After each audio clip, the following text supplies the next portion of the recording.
Sempre que me perguntam por onde começar a ler a Bíblia, né, ou alguma coisa a respeito, eu sempre aconselho que se comece pelo livro de Mateus, Marcos, Lucas e João. E eu ainda digo o seguinte: leia Mateus, Marcos, Lucas e João várias e várias vezes, né, e entenda bem a mensagem desses 4 livros da Bíblia, Mateus, Marcos, Lucas e João, que são os chamados evangelhos, né? Então é o Evangelho de Jesus Cristo, escrito por Mateus, o Evangelho de Jesus Cristo, escrito por Lucas, escrito por Marcos, escrito por João. Então, é importante começar por aí, porque se a sua meta é ser um cristão, se o seu alvo é esse, precisa começar a partir de Jesus Cristo. Se eu começar de Gênesis, vai estar errado? Não vai estar errado, mas é uma leitura vai acabar ficando descontextualizada, né? Porque você vai pegar uma história que aconteceu há 6.000 anos atrás, 5.700 anos atrás, e que vai acontecendo, né, 3.000, 2.000, então é um período muito grande fora de contexto. Então, às vezes a pessoa acaba se perdendo em algumas histórias, interpretando errado algumas coisas. Então, começar a partir de Jesus Cristo, entender o básico do que é o Evangelho de Jesus Cristo, para mim, na minha concepção particular, é o ideal. Então, começamos em Mateus, no livro de Mateus. Eu vou tentar fazer uma leitura, interpretar o texto tentar não fazer interpretações pessoais, tentar fazer interpretações do que o próprio texto está dizendo. Vou ler uma versão muito simples, versão NVT, nova versão transformadora. Para mim é a versão mais simples. Eu gosto muito de ler na versão João Ferreira de Almeida. Ela é um pouco mais arcaica, com um linguajar um pouco mais rebuscado, mas eu acho ela mais poética, mais bonita e com significados mais amplos. Mas a nova versão transformadora, a NVT, ela tem uma facilidade maior. Então, para quem está começando, ela é bem bacana e não perde tanto a parte poética, né, como em algumas outras versões, como na linguagem de hoje, né, que eu acho que perde mais. Então, vou começar aqui pelo capítulo 1 do livro de Mateus, certo? Que diz, se você quiser me acompanhar, pode me acompanhar se for da mesma versão ou se for de versão diferente, mas esse é o capítulo 1 do livro de Mateus, que está ali no começo no início do Novo Testamento, depois do livro de Malaquias, antes do livro de Marcos, tá certo? Capítulo 1. Este é o registro dos antepassados de Jesus Cristo, descendente de Davi e de Abraão. Abraão gerou Isaque, Isaque gerou Jacó. Jacó gerou Judá e seus irmãos. Judá gerou Perez e Zerá, cuja mãe foi Tamar. Perez gerou Esrom. Esrom gerou Rão. Rão gerou Aminadab. Aminadab gerou Nasson. Nasson gerou Salmão. Salmão gerou Boaz, cuja mãe foi Raabe. Boaz gerou Obed, cuja mãe foi Ruth. Obed gerou Jessé. Jessé gerou o rei Davi. Davi gerou Salomão, cuja mãe foi Betsaba, viúva de Urias. Salomão gerou Roboão. Roboão gerou Abias. Abias gerou Asa. Asa gerou Josafá. Josafá gerou Jeorão. Jeorão gerou Uzias. Uzias gerou Jotão. Jotão gerou Acás. Acás gerou Ezequias. Ezequias gerou Manassés. Manassés gerou Amon. Amon gerou Josias. Josias gerou Joaquim e seus irmãos, nascidos no tempo do exílio da Babilônia. Depois do exílio da Babilônia, Joaquim gerou Salatiel. Salatiel gerou Zorobabel. Zorobabel gerou Abiúde. Abiúde gerou Eliaquim. Eliaquim gerou Azor. Azor gerou Sadoc. Sadoc gerou Aquim. Aquim gerou Eliúde. Eliúde gerou Eliazer. Eliazer gerou Matã. Matã gerou Jacó. E Jacó gerou José, marido de Maria. Maria deu à luz a Jesus Cristo, que é chamado Cristo.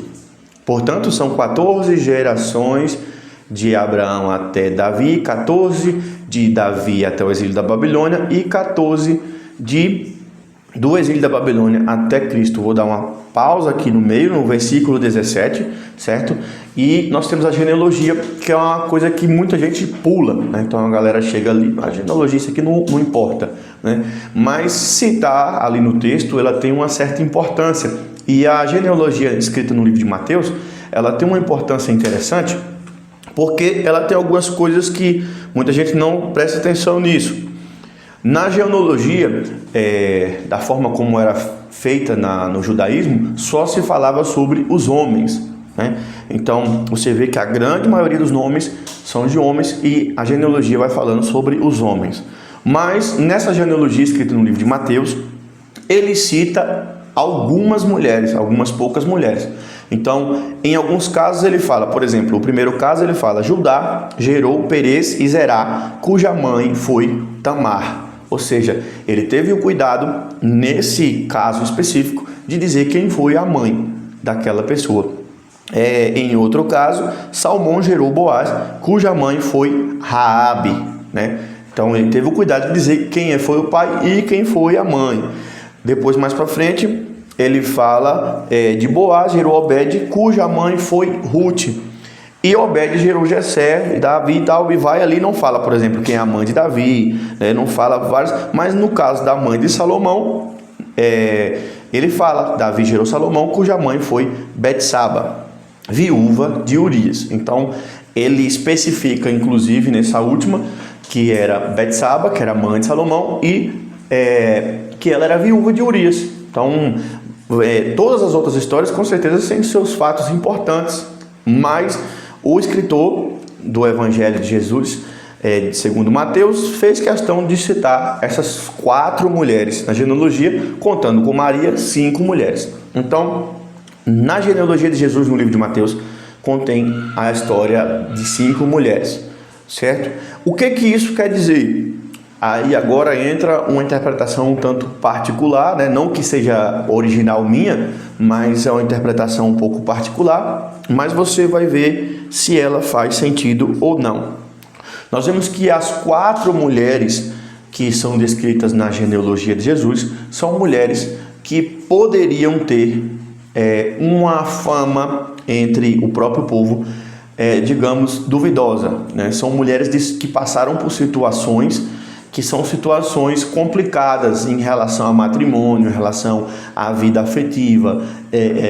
Então, são situações bem complicadas.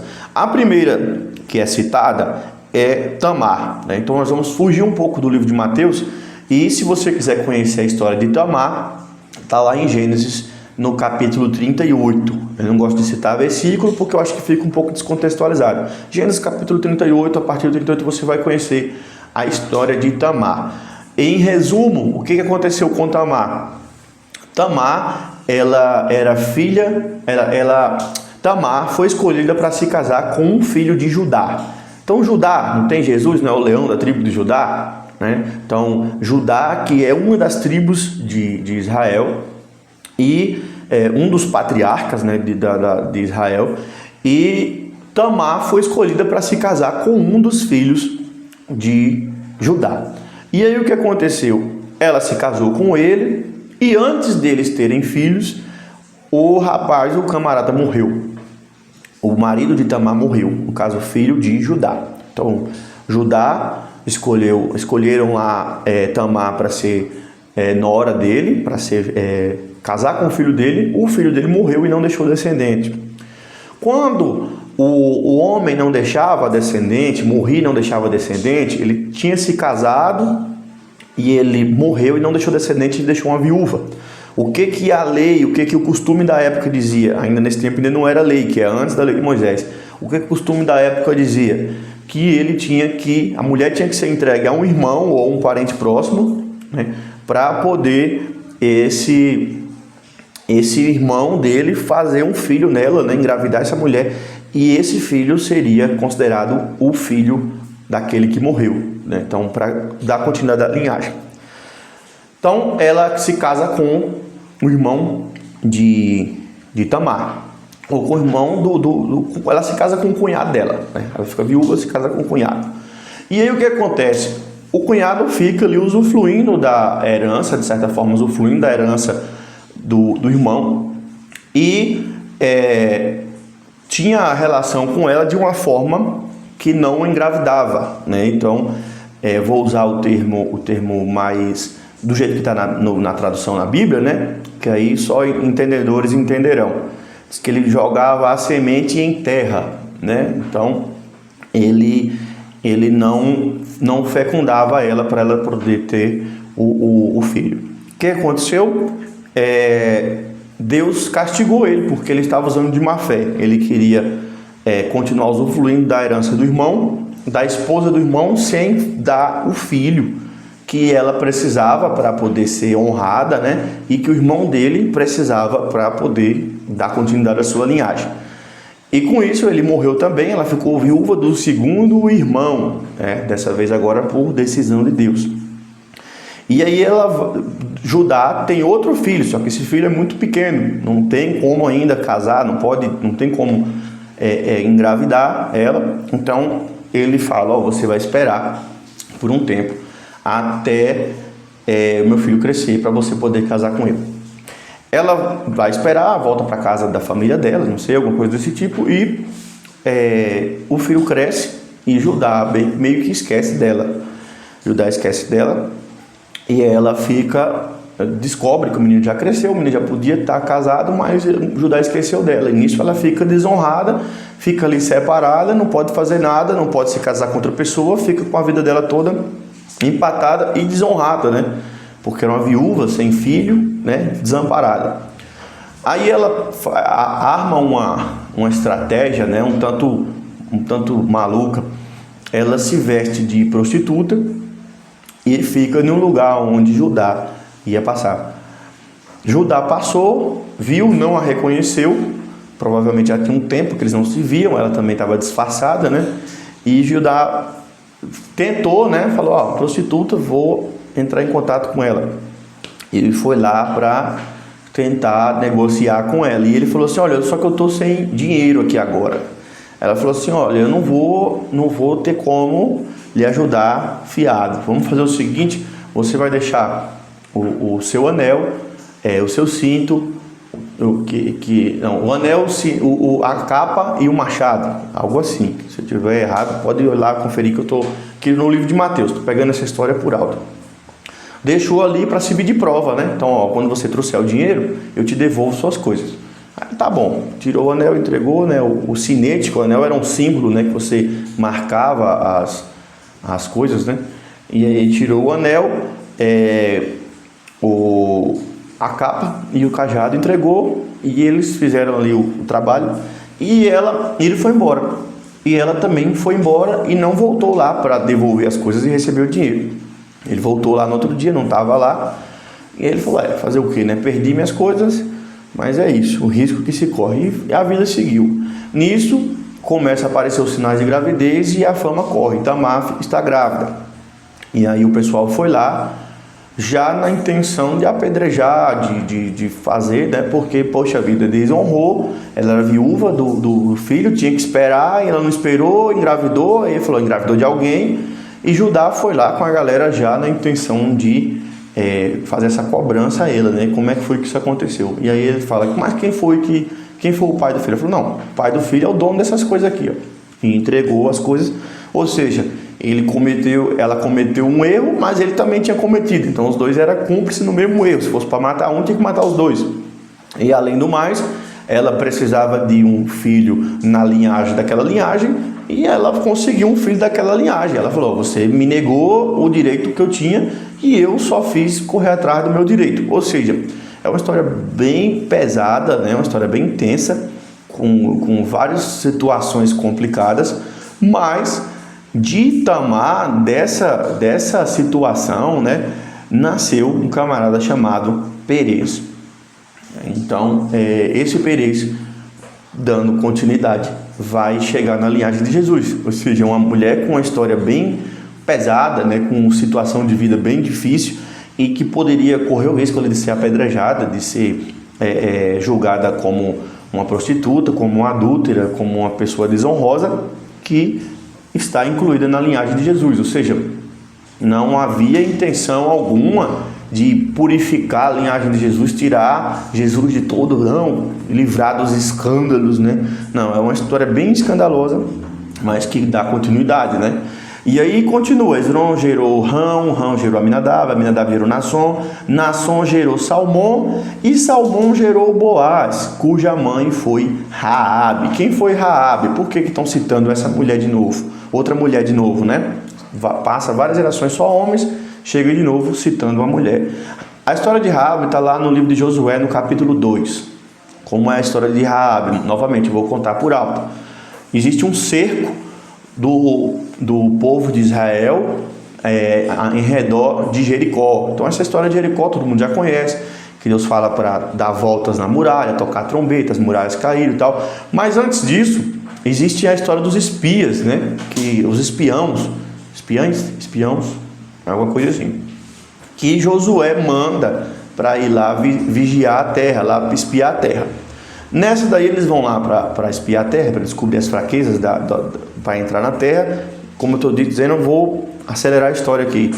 E eles, na hora de fugir, de se esconderam na casa de uma prostituta mesmo. Essa está escrito lá que ela era prostituta. E aí eles estavam escondidos lá, e os soldados, né, o povo lá, a segurança da cidade, chegou na casa dela para vistoriar, e ela, não, eles saíram por aqui, foram tal, e enganou o pessoal da própria terra dela, porque ela percebeu que aquele povo que estava vinha com uma promessa de Deus e alguma coisa desse tipo, e eles tinham algum direito divino, e era importante que eles dominassem a terra, e ela queria também a misericórdia deles quando eles dominassem aquela terra. Então ela ajudou aqueles espiões, e ela recebeu em recompensa que a cidade seria destruída, todo mundo ia morrer, mas ela e a família dela não iria morrer.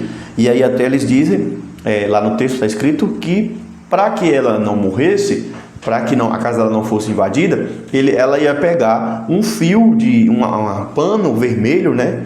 Um pano vermelho, uma fita vermelha, e amarrar na porta. Então os soldados já estavam entendendo que aquela porta que tinha um pano vermelho amarrado não era para entrar e matar as pessoas e destruir, era para poupar aquela casa.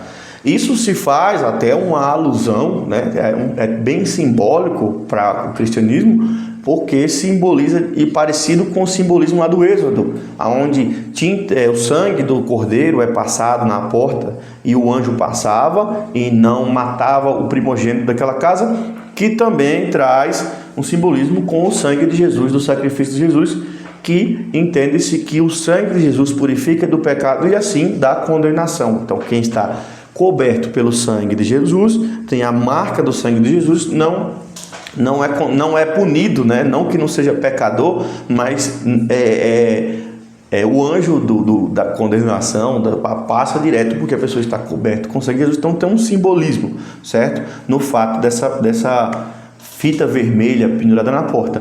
Mas de qualquer forma, ela era uma mulher prostituta.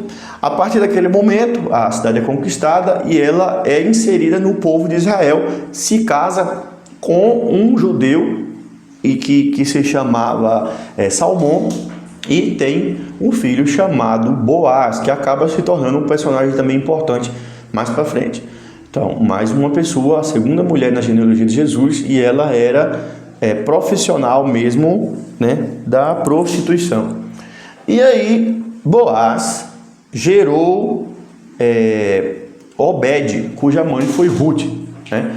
E existe um livro inteiro na Bíblia contando a história de Ruth. É uma história, acredito eu, um pouco menos pesada, mas alguns israelenses, né, alguns judeus, hebreus foram para outra terra por conta de uma seca, chegaram em outra terra, casaram com mulheres estrangeiras, e aí essas mulheres estrangeiras, ele foi com a família, né? Então foi mãe, pai, filho, casou com essas mulheres estrangeiras e morreram por lá. Quando eles morreram, as mulheres ficaram viúvas, e a sogra de Ruth, né, era hebreia, né?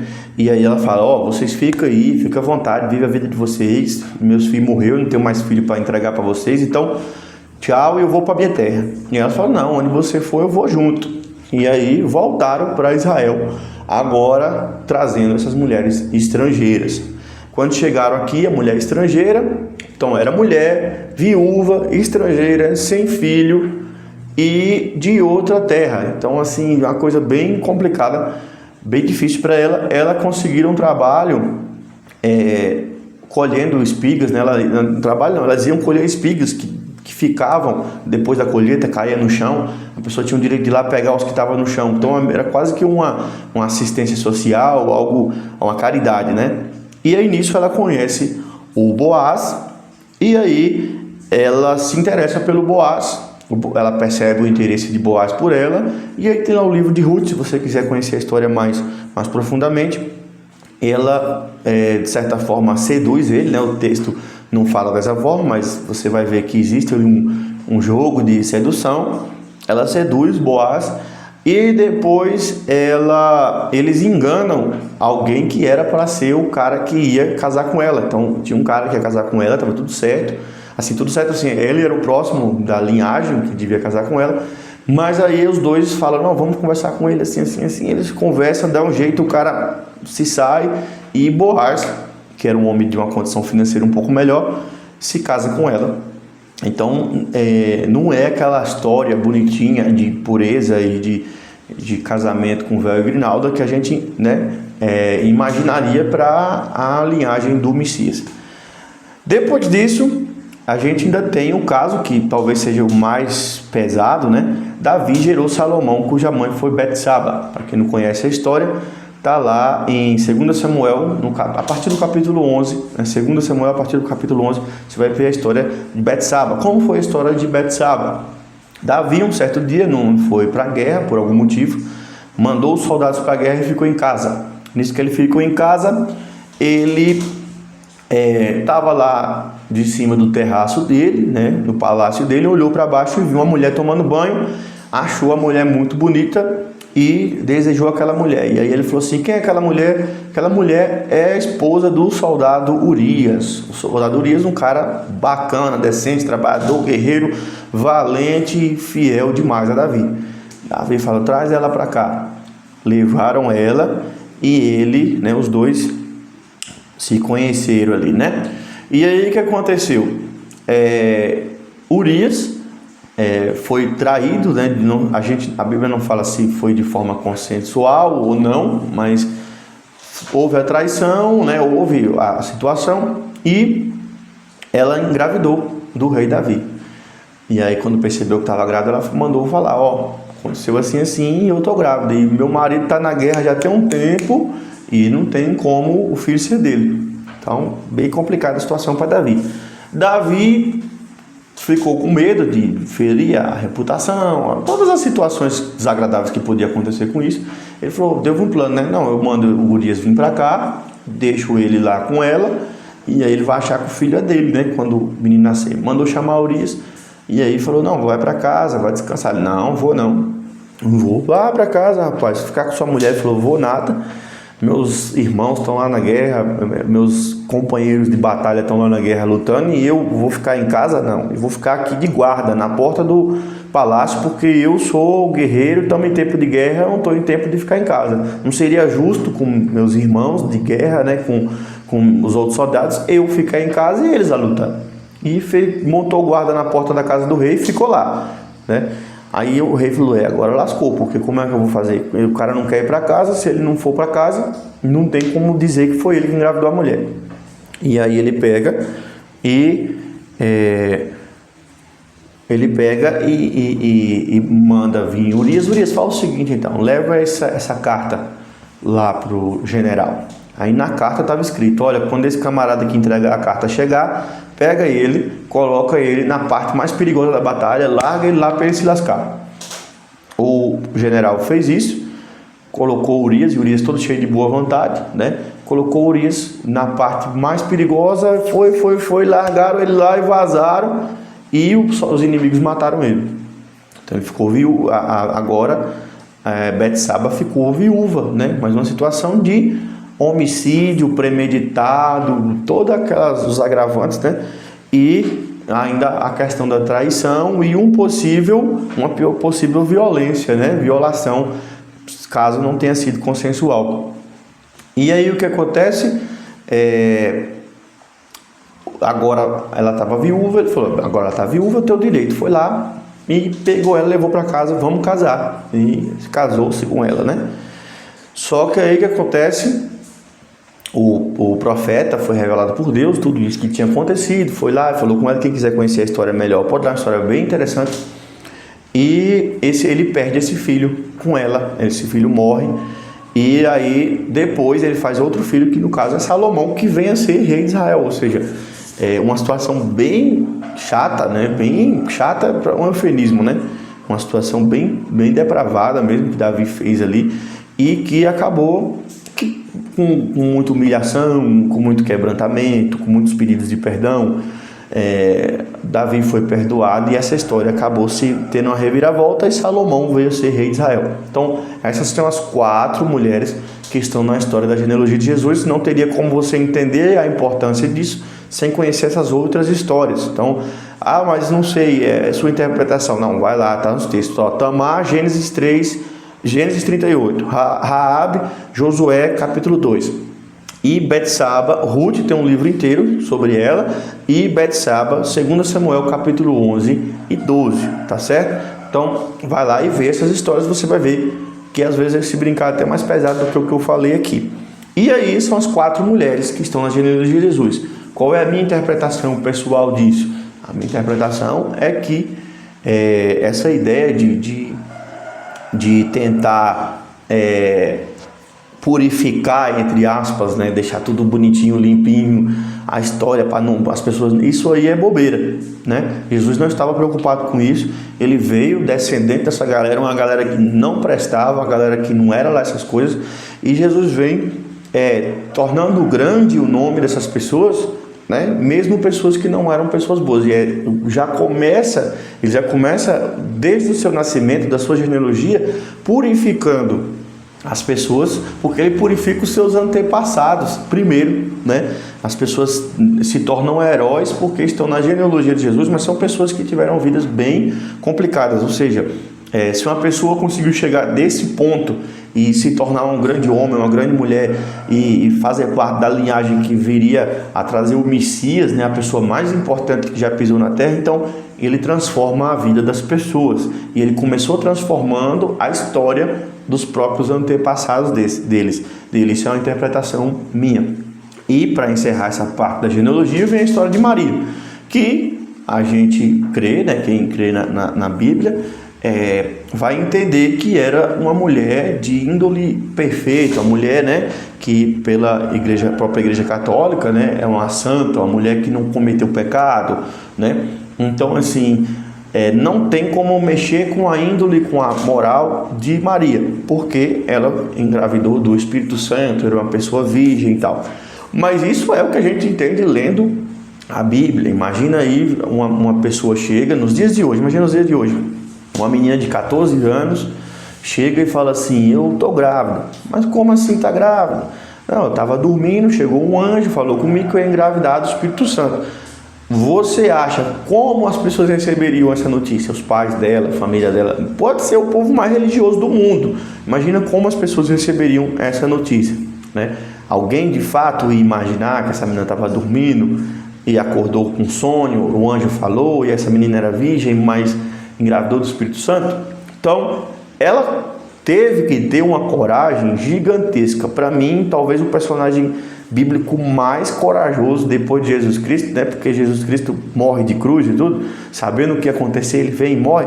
Mas assim, se você parar a pensar, um ser humano ter toda essa coragem de enfrentar e falar assim, eu sei que minha moral pode ir para a lama, eu sei que tem um risco de eu ser apedrejada, eu sei que tem um risco de toda a minha família ser tida como desonrada e tudo isso acontecer, mas eu tenho um propósito a fazer e eu não vou me importar com o que vão dizer, com o que vão pensar e com os possíveis riscos, né, de morrer apedrejada e tudo isso, de ser desonrada, de desonrar minha família, porque a missão que eu tenho é mais importante do que a fama e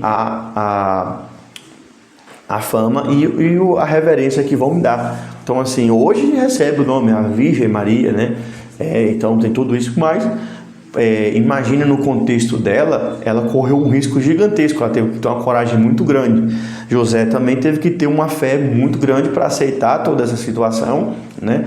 E aí vem Jesus, de 4 mulheres, onde a história mesmo bíblica mostra que foram mulheres que passaram por situações que não foi aquele casamento, foi a Grinalda bonitinho, e a última que também passou por uma situação que poderia ter sido muito desonrosa, né? Inclusive para os judeus ortodoxos mesmo, né? Que não são cristãos, não creem em Jesus Cristo, não tem nada a ver com Jesus Cristo, eles acreditam que Maria estava com conversa fiada, né? Que foi mentira e que na verdade ela enganou o pobre de José. Tem muita gente que tem essa interpretação, né? Não vou generalizar, mas tem quem tenha essa interpretação. Mas é isso. O vídeo ficou um pouco longo, a gente continua a partir do versículo 18 no próximo vídeo. Valeu!